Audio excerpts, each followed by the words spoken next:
Roman Griffen here with a review of The Condition by Jennifer Haigh, I think is how you pronounce it, H-A-I-G-H. The Condition, well, here's the condition. It's about a little girl who has a condition. I read 50 pages of this book. I still don't know what the hell the condition was, or if she had one, because there was nothing medically wrong with the girl. It's stupid because her parents, they're on a vacation, they're at the beach, and her parents see this girl. She's 12 years old at the time. Her name is Gwen. Parents are Frank and Paulette. They see her at the beach, and Frank, the dad, is shocked at how underdeveloped his daughter is. Oh my goodness, Paulette, there's something medically wrong with our daughter. Oh my God, she is smaller than the other kids. How the hell didn't you see this before? Eventually, the mom says to the dad later on in the book, oh, didn't you notice that, if you paid more attention to your daughter, you'd see that she was smaller than the rest of the kids. How the hell can he see? I mean, that's stupid, man. Has nothing to do with bad parenting. I mean, I don't know. And then what happens is he's so worried about the condition, the mother blows it all. Then what little, my tie's crooked. What little, that wasn't in the book. What little suspense has been built, the mom says, I was the same way, Frank. I didn't develop until later. I was a late bloomer. That just blows it all out of the water. Now you're thinking, all right, then there is no condition. She's just a late bloomer. Why say that? It's stupid. See, I mean, it just blows it away. I mean, it's just horrible. I know I always say this, but this woman overuses the colon, man. It's like a goddamn book of lists. It disrupts the flow of the story. If there was one, it would really disrupt it. But I mean, you come in and it's always just you'll be flowing and then colon, bump, bump, bump, bump. Colon, and don't look in this book don't look for sentence structure, don't look for punctuation. She cannot use a semicolon either. Out of nowhere you'll just see a semicolon after a colon, and look at the written review that you get and you'll see the problem with the semicolon. But either way, it's overused, it disrupts the flow. Just when it gets clipping along, you hit these colons and it just sucks. It halts everything. And it's just, there's imprecise writing. The son, his name is Billy, I think it is. Yeah, Billy. On page 3, Billy's 14 years old. On page 7, he's almost 14 years old. I mean, make up your mind. I mean, I say I mean a lot, don't I? Anyhow,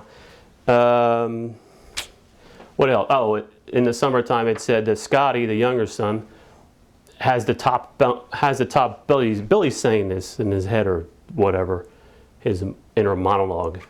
Scotty has the top bunk this summer. A couple pages later, like 5 pages later, Billy's on the top bunk. So I mean, I know it's not a big deal, and I just said I mean again.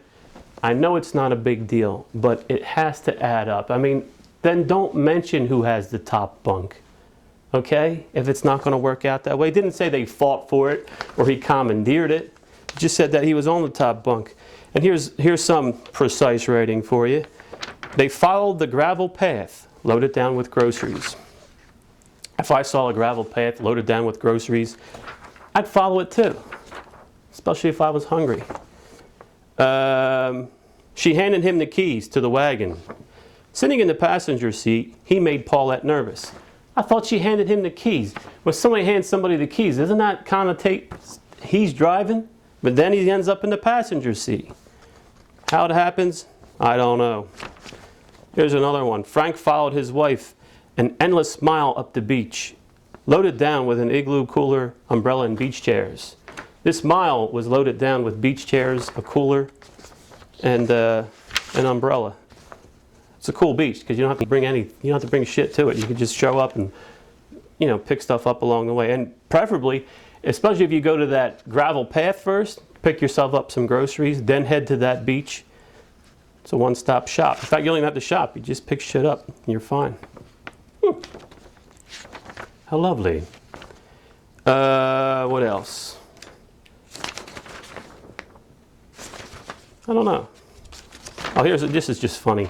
She wore tiny pearl earrings and a silky white blouse. Her legs were hidden by a sweep of flowered tablecloth. What did she like? One of the Von Trapp kids? She made a skirt out of tablecloth? Nice.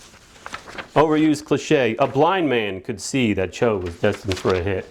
You know what's not destined for a hit? This goddamn book. That's what it is.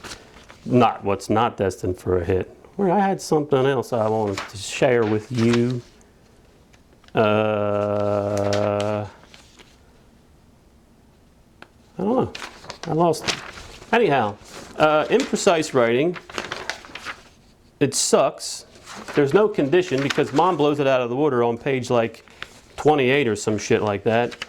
I don't know. Would I say give it a miss? Yeah, I would.